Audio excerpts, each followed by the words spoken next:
Jewish, and I want to give some context on how Zionism is marketed and sold to American Jews because it's really so insidious. If you're Jewish, you're more than likely being told from a young age that Israel is the only place on earth Jews can be safe. You're not secure where you are, but simultaneously that it's always under attack. And this is definitely contradictory, but serves really to justify an overwhelming use of force because, you know, it's unfortunate, but it's just what has to be done so Jews can be safe anywhere. You're also really encouraged to visit Israel. If you're young, you can actually go for free on what's called a birthright trip. I never went, but based off what people I know have told me, you're with a guide the whole time and it's very propaganda heavy.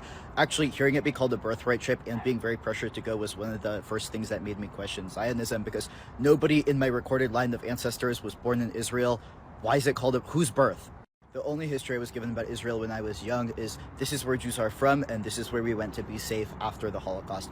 There was nothing told to me about the previous inhabitants of that land, about Palestine. When I was older, when I was in high school and I started asking my own questions, I was told that this land was sold to Israel, and I sort of had to really tooth and nail get it out of the guy I was talking to that it was the British that sold it because he was very much trying to make it seem like the people that were living there willingly gave it over. The only context I was given for the conflict is they're terrorists and they hate us because they're Jewish. No other motive or reason was mentioned to me, only anti-Semitism. I did visit Israel when I was younger with my family, and on one hand, it was nice to be somewhere that felt like it was centered around being Jewish instead of being Christian. But on the other hand, I also started noticing things like how heavily militarized everything was, and more importantly, the insane amounts of casual racism I overheard from almost everybody. People there really talked about Palestinians like they were subhuman, and especially since it was sold to me as this kind of enlightened liberal paradise, it really woke me up.